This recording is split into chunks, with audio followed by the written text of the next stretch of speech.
Hello, everybody. This is Bonnie Crater. Thanks for joining our webinar, Take the Guesswork Out of Campaign Attribution. We are delighted to have you here today. There are still a few more people jumping on, but I think we should probably get started.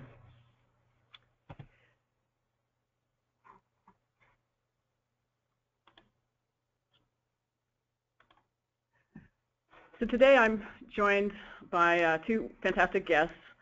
Just as an introduction for myself, I'm CEO of Full Circle CRM, and I'm joined here by Tina Moffett. She's with the Forrester Group and has a lot of insights around campaign attribution. She's been working with a lot of customers on this topic and is going to introduce campaign attribution on our webinar.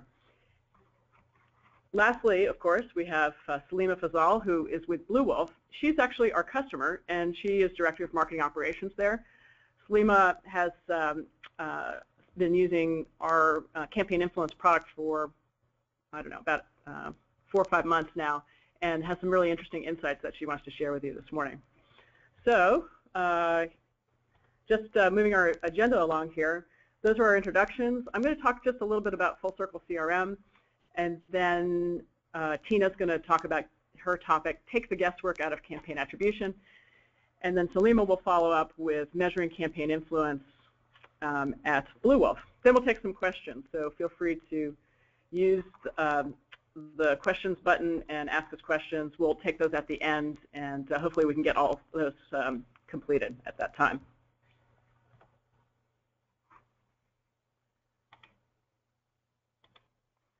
So here's the problem that we solve at Full Circle. We have customers who are running Salesforce.com, and they also run marketing automation. The sales guys typically are in Salesforce, and the marketing automation folks are in the marketing department, of course. And what happens at these customers of ours is that the data in the marketing automation system is different than the data that's in Salesforce. And so the marketing people that we work with have a devil of a time trying to work with the salespeople because the data that they have in their marketing automation system is different than the data that the salespeople have. And so consequently, marketing execs don't have the visibility they need in order to be successful.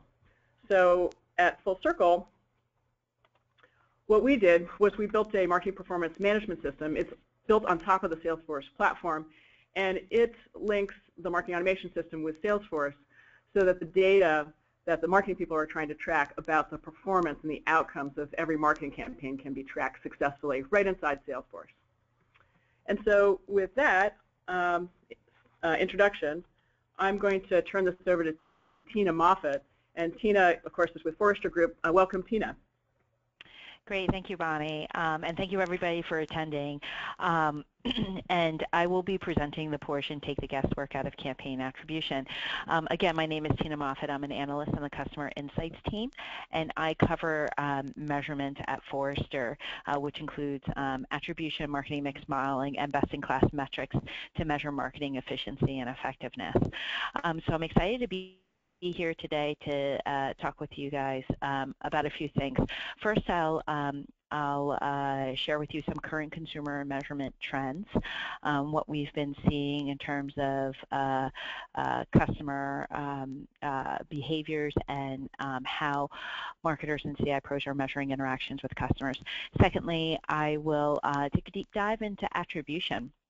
What is it? What are different methodologies? What are the benefits? And then finally, I'll finish up with specific recommendations on how you can take action and move from being a measurement laggard to a measurement pro. So first, let's dive right into the consumer and measurement trends. At Forrester, we run various surveys to understand consumer behaviors and usually report out on them. Additionally, within my role, I administer surveys around measurement and analytics trends for CI professionals and marketers and report out on those findings as well. And I'll share with you some of those findings today. So first, the world around us has changed. Customers are connected. They have wearable devices that track their movements. Cars are now connected to monitor speed, music, smartphone apps, navigation. Anybody who's been in a Tesla knows that that the car itself can literally drive on its own and adopt your behaviors based on the way you drive the car. And it can really craft the experience of the car based on your needs. And then finally, we're even connected through different retail sites like Krispy Kreme and like Starbucks. You can use your app to locate the nearest Krispy Kreme to get one of their hot and tasty donuts. So my point being is that digital and mobile has made us more connected. Our lives has become trackable. Customers are generating more and more information and more data for marketers and CI pros to analyze. For CI pros, that means they need to measure their behavior more, or their customers' behavior more effectively. And mobile is increasing that shift. There we go. Mobile itself accelerated customers' life being more digital and trackable. In 2013 mobile online survey, we found that customers expect brands to have a mobile strategy, as indicated by 62% expect a mobile-friendly website. Further, we've seen an acceleration of growth of mobile apps to make consumers' life even easier.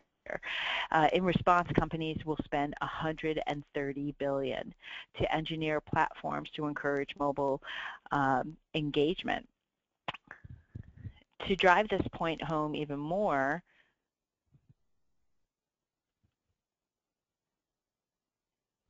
sorry, Bonnie, can you advance the next slide, please? Sure, no problem. Great, thank you. Consumers no longer watch TV; they engage with TV.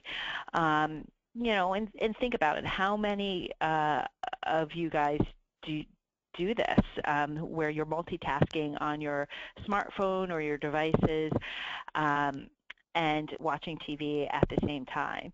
This enables TV ad sellers and marketers to serve up relevant ads and interact at any given moment in time while the consumer is multitasking. Exposure to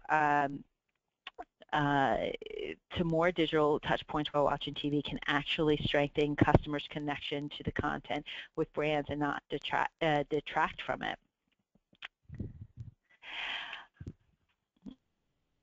With all this connectivity and the complex journey and the ability to track customers, customers are generating more and more big data. In the digital world, data plays a big role in helping your firm win, serve, and retain its customers. Not only do you often need more data and different data, but you need bigger thinking of how you want to use data, and the bigger capabilities to help you put all available data to use. But big data isn't just about volume. It's also about the characteristics of the data. Today's data available is more diverse. It's messier than what you're used to. And since it's not owned or controlled by your organization, for example, open data or consumer preference data or partner data, it challenges your natural tendency towards data hoarding. So if you embrace big data in reference to this call, embrace big data to understand marketing performance, you're going to be able to do a few things. One, extract real-time predictions using massive data sets. So if you knew the performance of your marketing media, you're able to use it in predictive power, in a predictive way to understand where you need to invest in the future. Second is to deliver highly personalized customer experience at scale. So using that information and understanding what's worked in across interactions and tailor communications to really be relevant to your customers in the exact moment of need. Third is continually optimize analytics and insights. Firms like Clorox have turned to recursive analytics to improve business outcomes by using social listening, for example.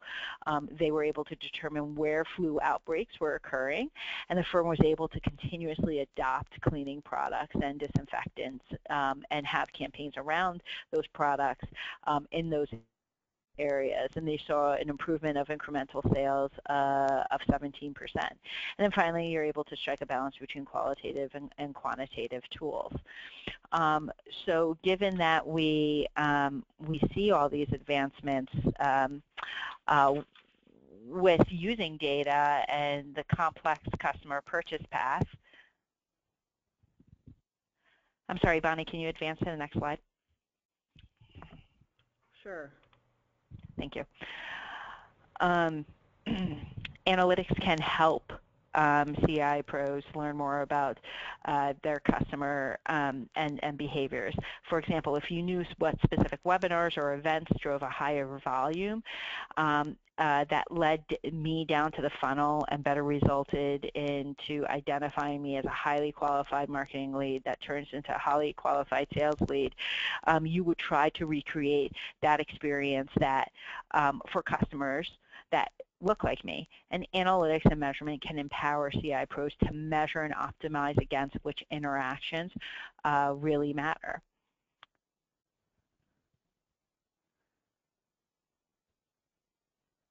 But it's not easy.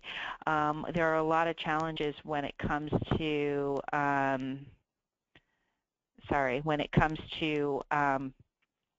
measurement and analytics. The first two challenges is messy internal data, and it's difficult to manage. So we have a wide array of operational systems that houses B2B data, making data management challenging and consolidation really infeasible.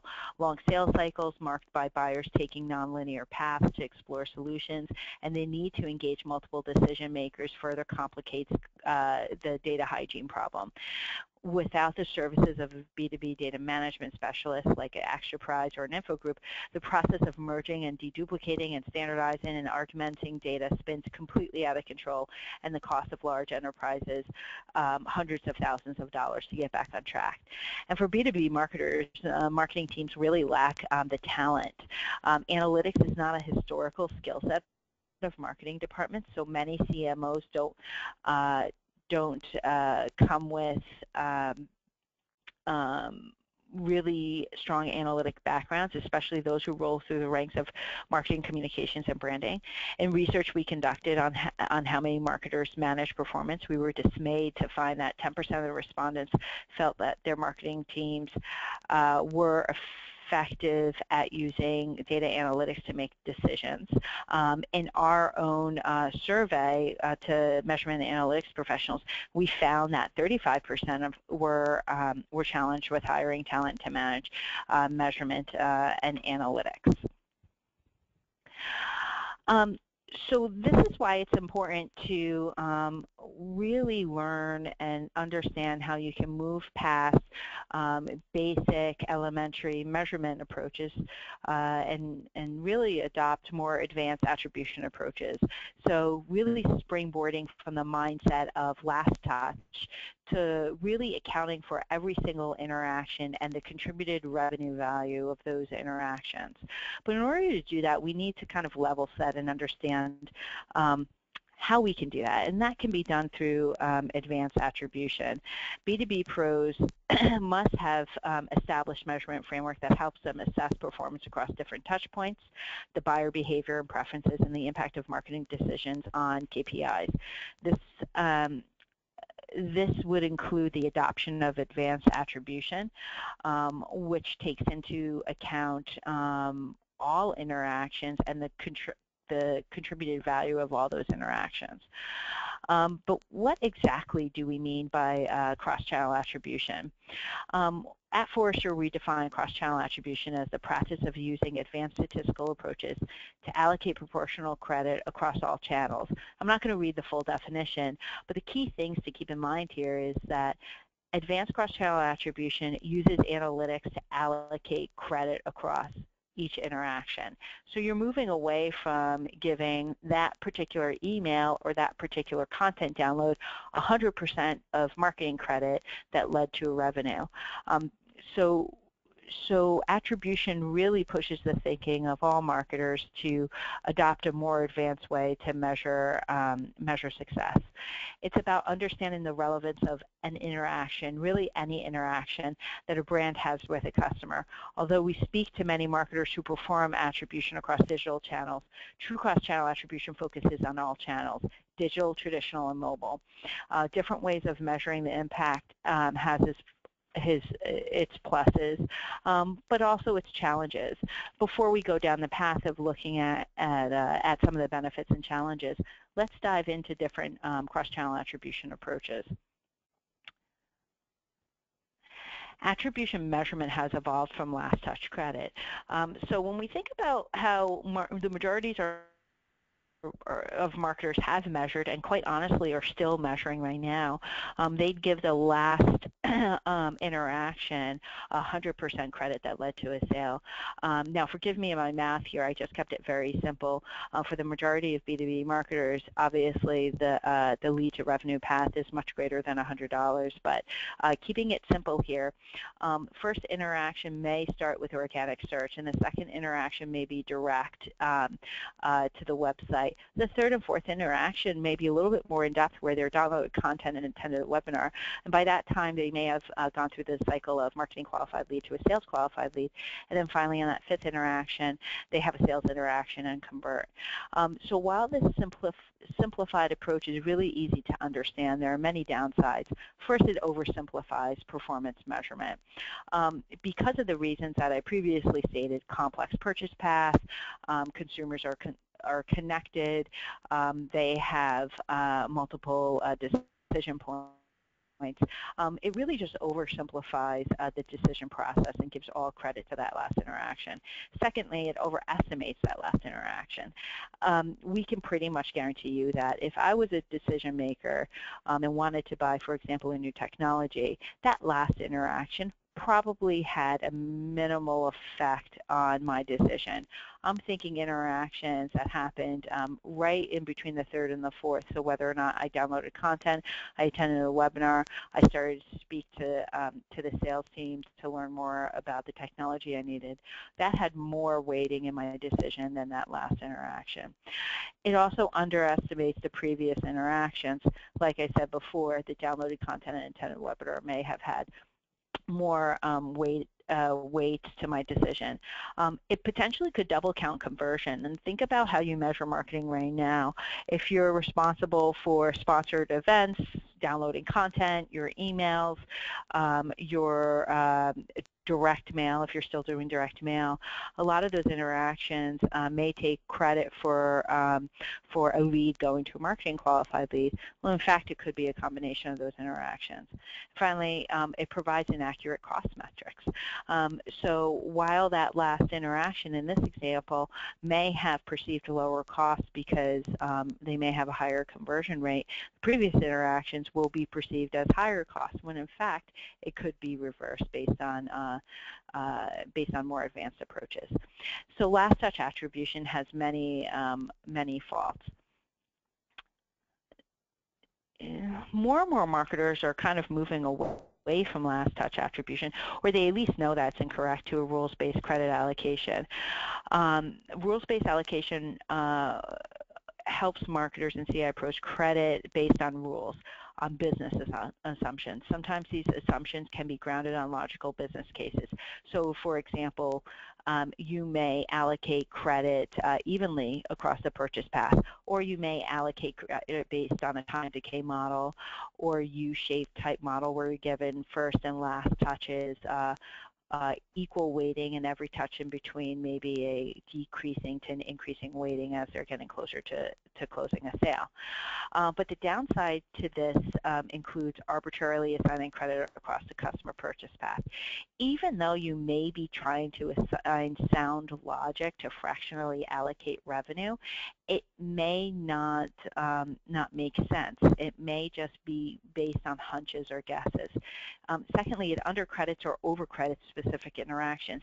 You really don't know which interactions it completely undercredits or overcredits, because again, it's just based on rules. It's not telling you, the data is not telling you which interactions should be given credit. And then finally, it oversimplifies a complex customer journey. Some may argue by allocating rules-based credit, it's not as good as data-driven or algorithmic-based attribution, but it's better than last touch. Others may argue that it's actually worse than last touch because you're just arbitrarily assigning fractional revenue allocation across the board. Regardless, this approach does simplify this interaction path. Customers are not rational. They can make irrational decisions. Even on the B2B side, they may not make informed, sound decisions. So it's imperative to use data to drive fractional allocation across this disjointed customer purchase path. And very few advanced marketers are using advanced statistical approaches to measure interactions across this disjointed customer purchase path. So they're using approaches like game theory analysis, where they're looking at exposure of marketing or media versus unexposed across various amounts of exposed versus unexposed purchase paths to determine the appropriate credit of a specific interaction. Or they're using regression-based analysis, where you're looking at the independent variables as each interaction and using statistics to understand the contributed value on the dependent variable, which could be a sales conversion, or it could be a content download or a website visit. But even these approaches have some challenges. First, it's complex to understand. Not everyone's a data scientist and can't understand the advanced approaches that allocates credit. So in order for you to really adopt this approach, you really need guidance in terms of, well, how are we getting to $25 from the first interaction or $13 for the second interaction? Secondly, it does not account for motivation. So revenue attribution modeling analyzes the actual behavior. So what action did I take? Did I download content? Did I attend a webinar? But it fails to capture the motivation behind the contributing factor. In the B2B case, was I motivated because they are an existing they are an existing client, or we've done business with them before, or was I politically motivated? It's really hard to capture that across the journey path. And then three, it's hard to manage data-driven sources and management. It's the biggest pain point for measurement analytics today. So user-level attribution makes it incredibly hard for firms to process, load, and manage all cookie-level data across this complex journey, and especially challenging to track across devices and to track somebody if they're on their PC, if they accessed or downloaded content on their tablet, or if they attended a webinar, or I'm sorry, if they attended a sponsored event. So even though all three approaches has its pluses, it also has its challenges. But overall, cross-channel attribution does provide multiple benefits. What we found was that 92% use advanced attribution to allocate future marketing dollars. So think about it this way. What if you knew the real value from your search or display ads or your webinars, or whether or not you served up a dynamic ad or sending an email with a personalized URL drove more people further down the funnel than a sponsored event or an email campaign? So attribution measures that impact, and you can take those insights and help and optimize on future marketing and media activity. Secondly, we found that 88% use advanced attribution to gain true performance metrics and insights across different channels.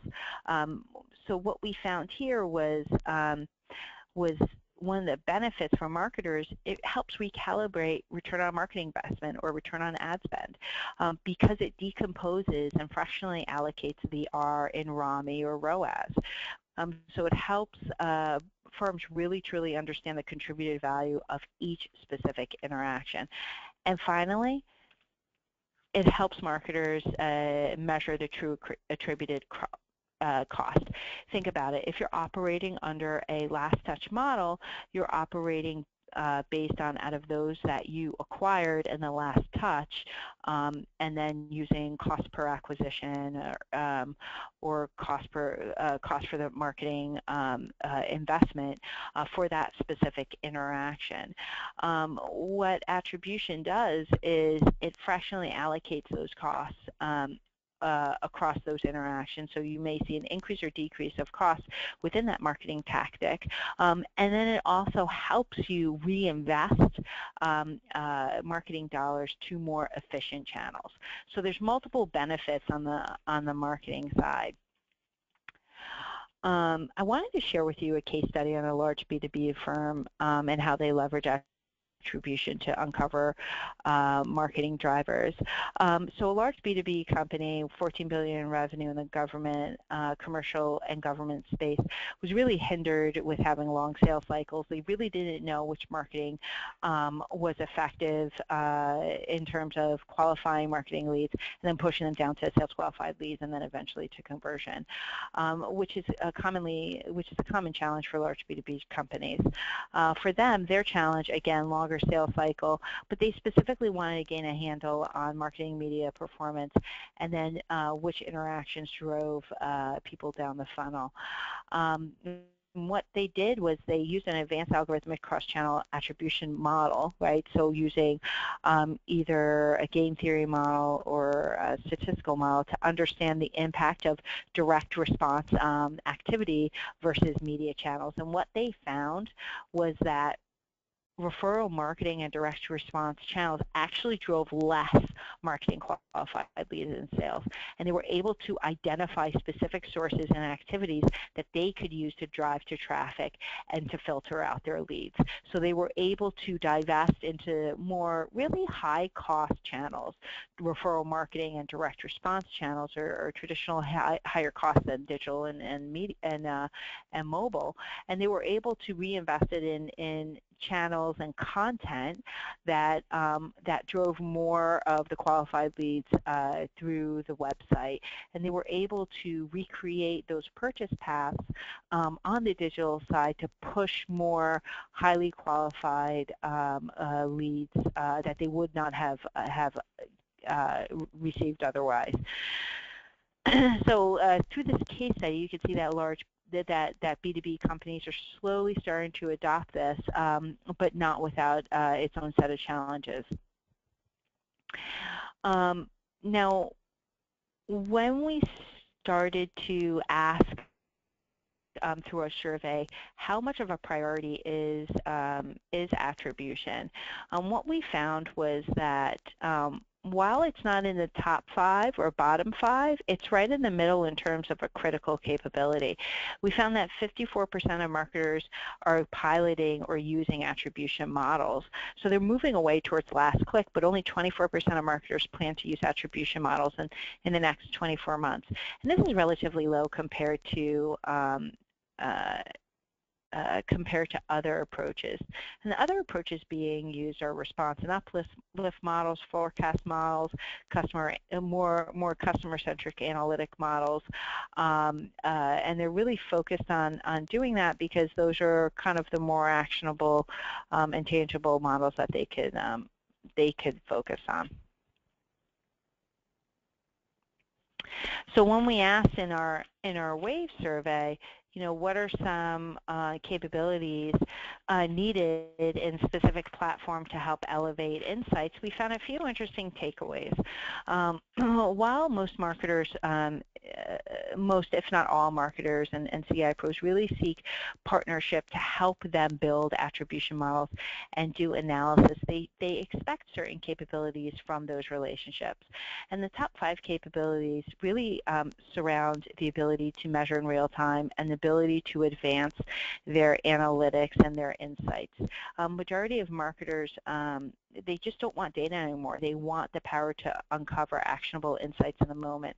Features that supply analytics across the customer life cycle are rapidly growing, and respondents want capabilities such as channel correlation analysis, scenario planning, marketing investments, and predictive consumer and prospect analytics.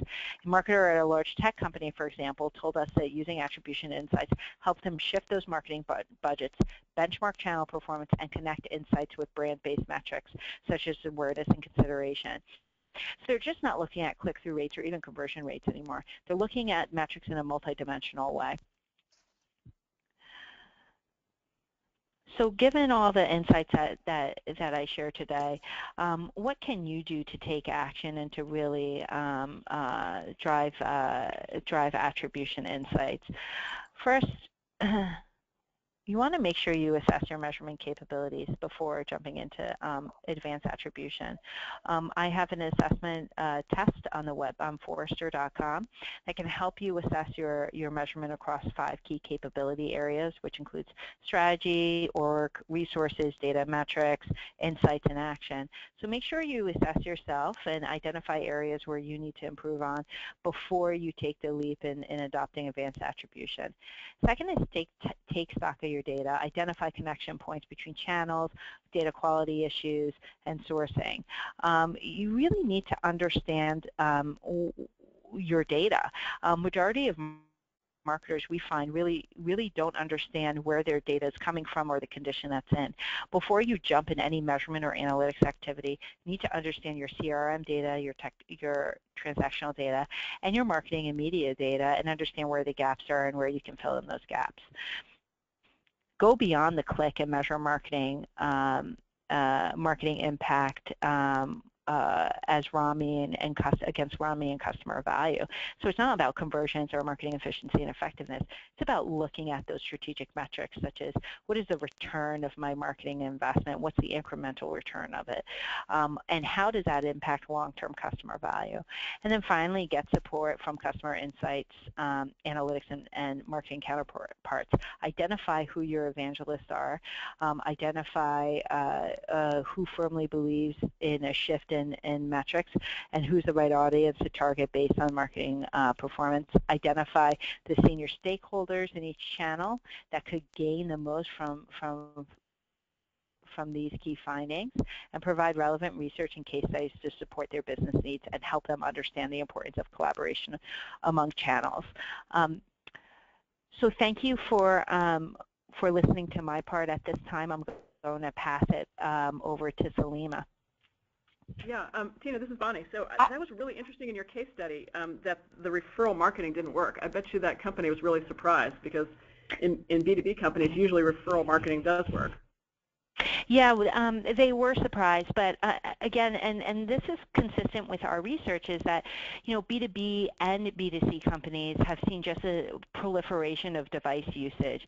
Specifically with B2B companies, having accessibility of webinars, of content downloads at any given point in time is absolutely essential. That's number one, and number two is there are more and more people in the decisioning pool of within B2B companies that could influence a firm's decision to buy, for example, a technology, and it becomes a little bit more political, and that's why I think the referral marketing and direct response has gone down, because there could be a lot more internal decision and vetting out processes and usage of digital as well. Yeah, the other thing I thought about when you were talking about that is, if referral marketing isn't working, it might also say something about their offering that their customers might not be as excited as they want them to be about their product. Exactly. And this is where measurement and optimization must meet with personalization and content relevancy. So connecting marketing insights and analytics with personalization strategies and interaction strategies. Yeah, cool. So thanks, Tina. I'm sorry to interrupt you, Salima, so why don't you get started? This is Salima Fazal. No worries. Those are good questions. So my name is Salima Fazal, and I am with Blue Wolf, and here to tell you a little bit about how we at Blue Wolf take the guesswork out of campaign attribution. see if I can move this forward. All right, so just a tiny bit about Blue Wolf. So Blue Wolf is a global business consulting firm that helps customer-obsessed enterprises transform their businesses. We've been in the game for more than 15 years and work with clients like Stanley Black & Decker, Vodafone, and Enterprise Bank and Trust. So here's a quick look at our demand funnel, and I think this is a really great place to start. Our demand funnel is something that we all look at on the marketing team, and all of our activities really track back to this funnel. So it's modeled after the traditional serious decision funnel, but modified per our business process. So as a B2B company with a multi-touch marketing strategy, a long sales cycle, and definitely non-linear paths that our customers take to lead to the closed part of this funnel here, it's really important for us to understand which campaigns and marketing channels drive to this closed part of the funnel and get the actionable analytics that Tina mentioned.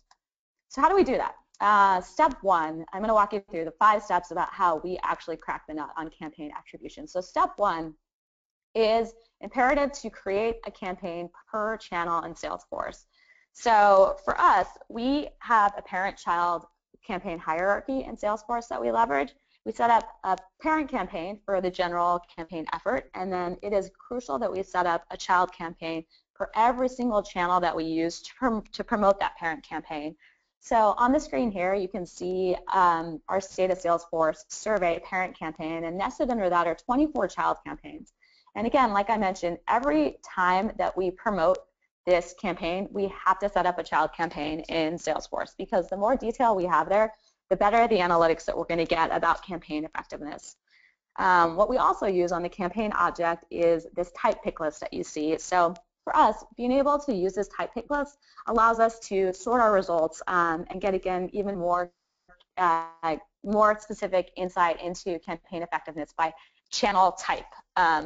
So step one is setting up the campaign per channel in CRM. So step two is passing campaign IDs via query strings.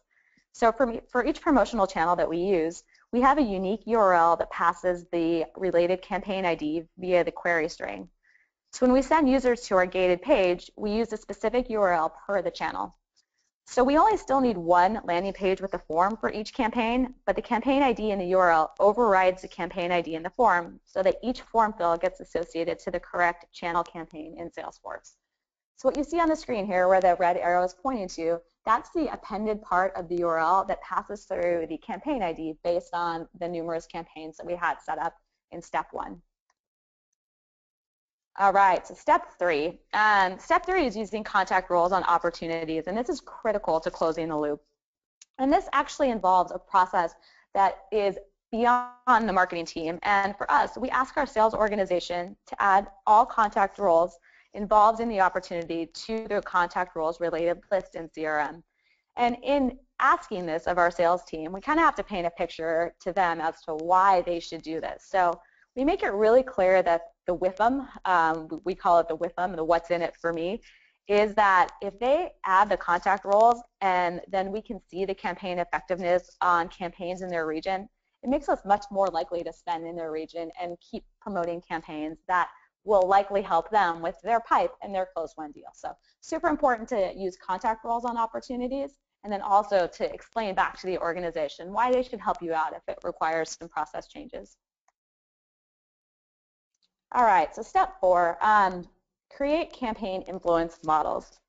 So as Tina alluded to, some of the old ways of tracking campaign influence don't really jive anymore. If you put your full dollar value against your first touch or your full dollar value against your last touch, you're really going to miss a lot of really good insight, especially for B2B organizations with long sales cycles like ours. And native Salesforce campaign influence is fairly limited in its abilities. The Salesforce Campaign Influence Report basically takes the entire dollar value of an opportunity and gives that full value to each campaign associated to the opportunity. So it's challenging because the campaign influence dollar value is inflated due to double counting, doesn't provide a valuable view of true campaign influence as Tina measured. Again, all the touch points that got someone from the top of the funnel down to the bottom of the funnel. So instead, we use Full Circle CRM because it allows us to set up custom influence models and provides the weighted modeling reports using kind of the algorithmic approach. And Full Circle has really been amazing for us. We look at two main models in Full Circle that you can see here. So the first one is opportunity creation. So this allows us to understand which channels and campaigns are bringing leads into our pipe.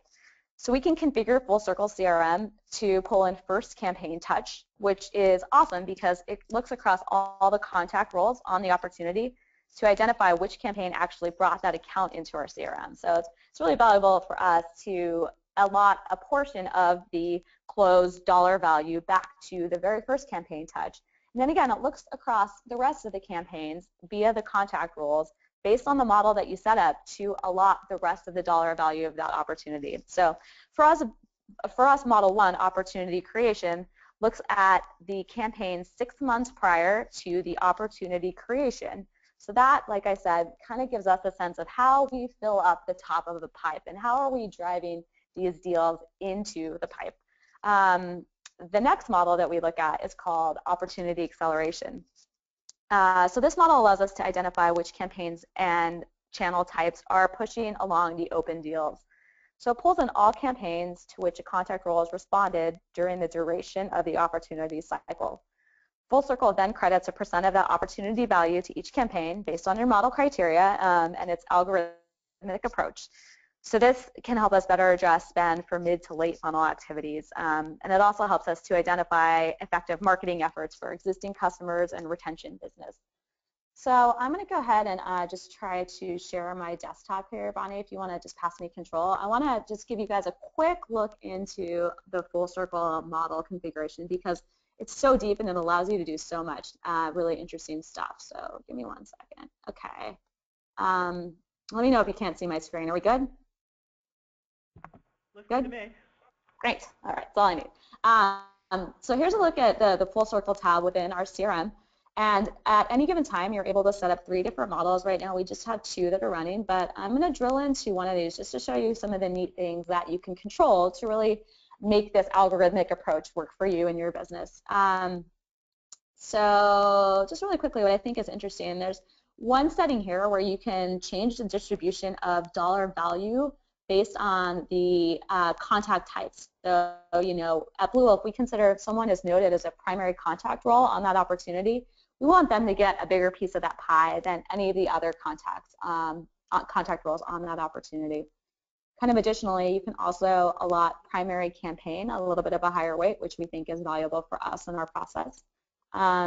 First campaign touch, we're giving a part of the pie. We don't think that it deserves much more because, again, we have these really long sales cycles. So while someone may have come into our CRM 7-8 years ago, they may not have turned into close one business until maybe a year or 2 ago. So we don't think it's worth giving them more than this small fraction of the pie, to their first campaign touch. So again, kind of an allotment to the last campaign touch as well. For us too, we think this section is really important.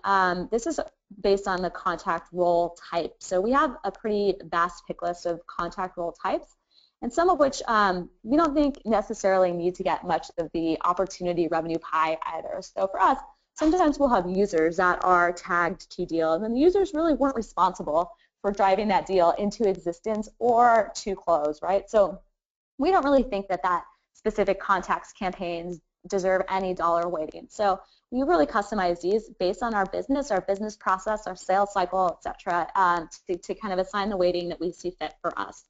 You're also able to exclude certain things. So, you know, for us, again, certain kinds of campaigns we don't think need to be brought in here based on the analysis that we're reporting back on. So just a really quick view into Full Circle. Again, a lot of really neat ways to customize based on what your organization is trying to report on and kind of what your opportunity and sales cycles look like. So let's go ahead and just, Bonnie, you want to jump back into the slides?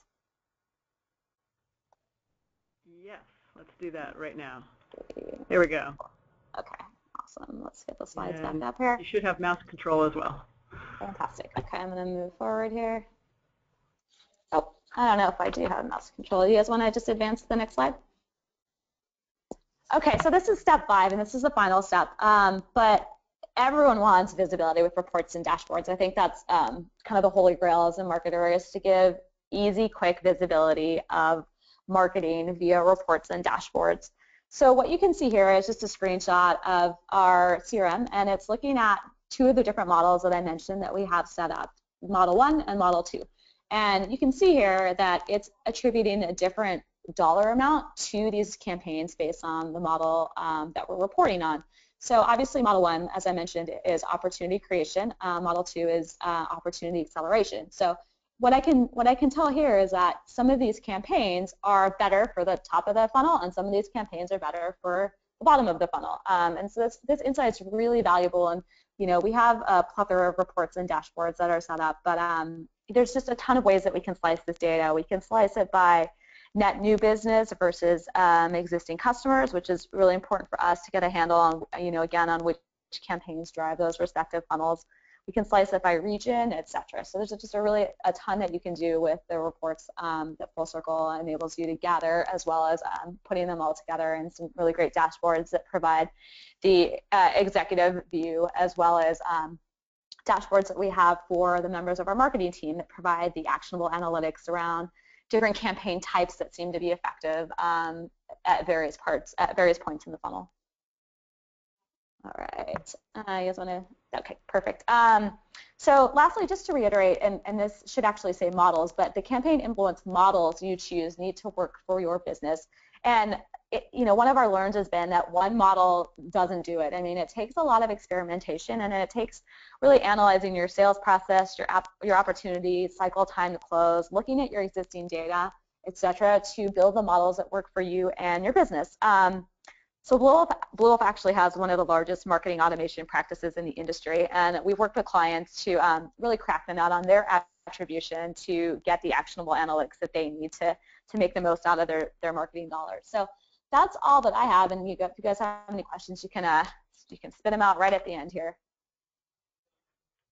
Great. Thanks, Salima. That was great. I'm going to advance our slide to the question slide. Here we go.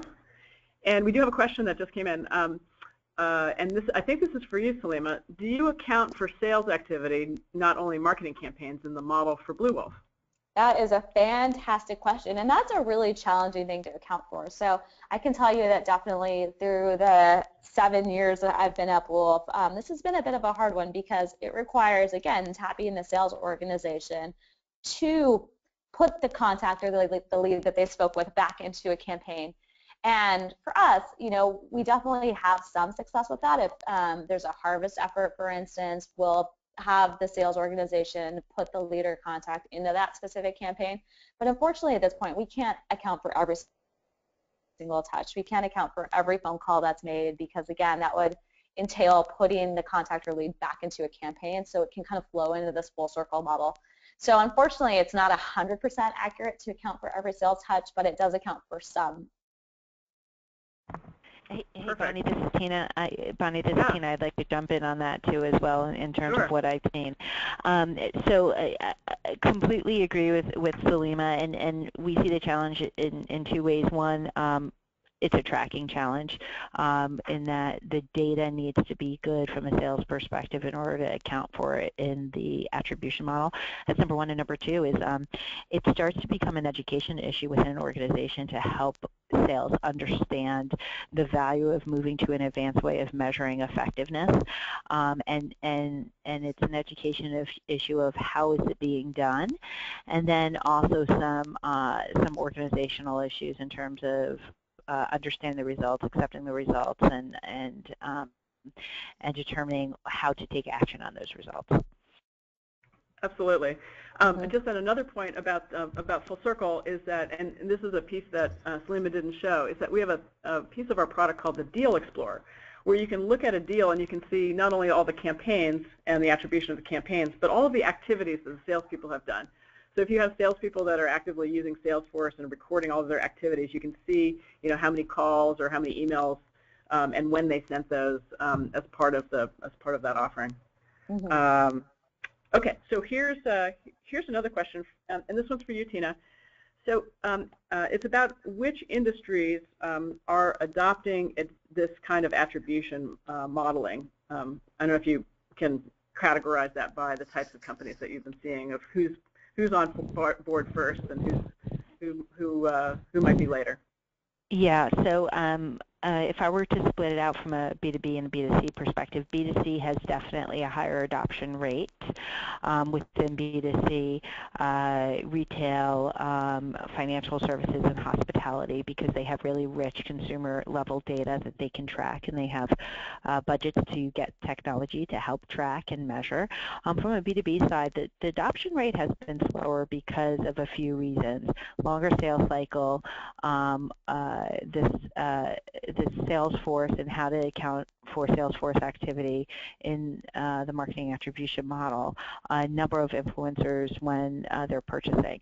So it's lower adoption on the B2B side, but on the B2B side, we've seen a lot more interest from tech providers, like technology companies that sell directly to businesses that have an interest in tracking and measuring marketing across the lead to revenue management funnel.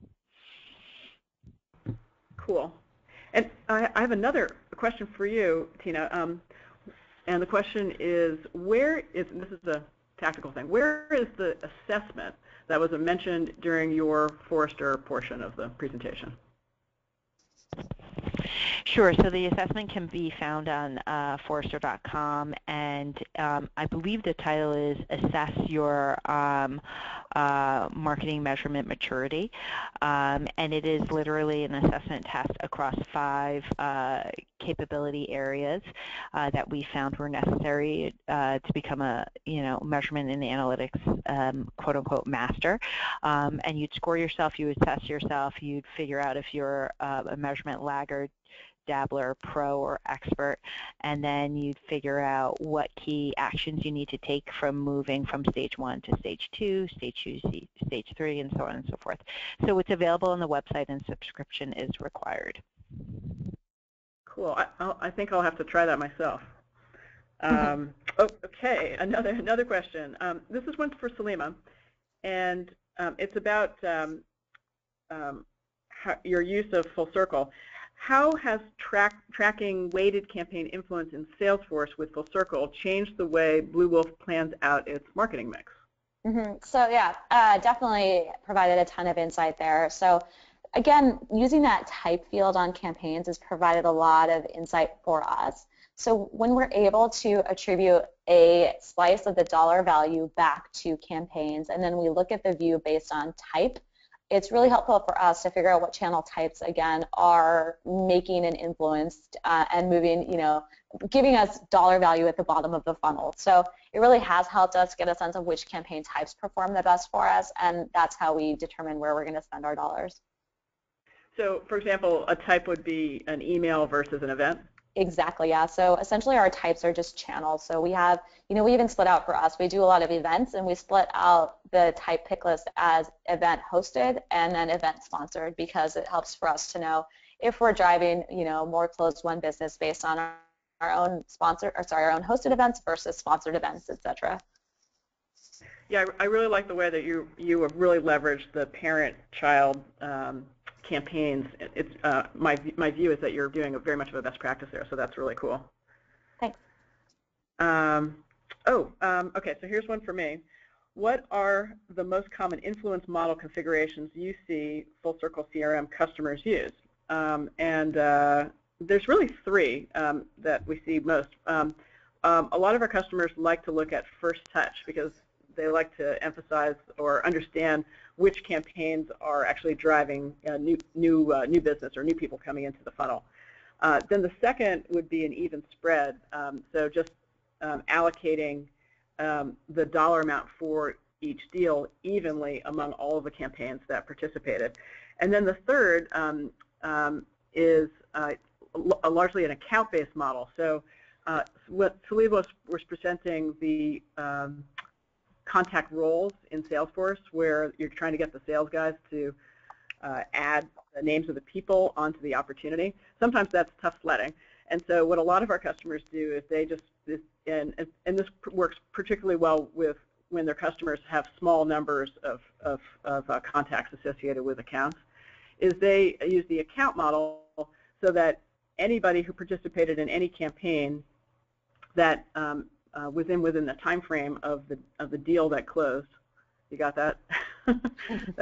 anyone who is a contact on that account who participated in a campaign that led to that deal being closed, that campaign would get credit. So it's not just the contact roles that are on the opportunity, it's everyone that's associated with that account. So that's the third one. We call that an account-based model. I would love to just jump in quickly and explain why we at Blue Wolf choose not to use the account model, and that's because we often work with enterprise companies, and so in our CRM, the number of contacts under a given account might be in the hundreds. So if we were to look at an account-based model, we would be pulling in too many contacts, in different divisions, et cetera, who weren't really responsible for a specific deal. So for us, we've determined that we need contact roles based on the size of the companies that we're working with. Yeah, and so companies like Blue Wolf, the account-based model does not work, but we have a number of companies where the number of contacts per an account might be 5. So in those kinds of companies, the account-based model works very well. Totally. And that's so helpful because it's already in there. You don't need contact roles. Exactly. Then you don't have to have any discussions with the sales guys. Okay. We are coming up on the half hour here, and so our time is almost up. So I wanted to thank Tina and Salima for wonderful information. I hope everyone out there got some good information on campaign attribution. And I wanted to tee up our contact information. If you guys have any questions or you want to contact any of us, here it is. Thank you again for joining us, and thank you again, Salima and Tina, for a great presentation. We'll look forward to connecting soon.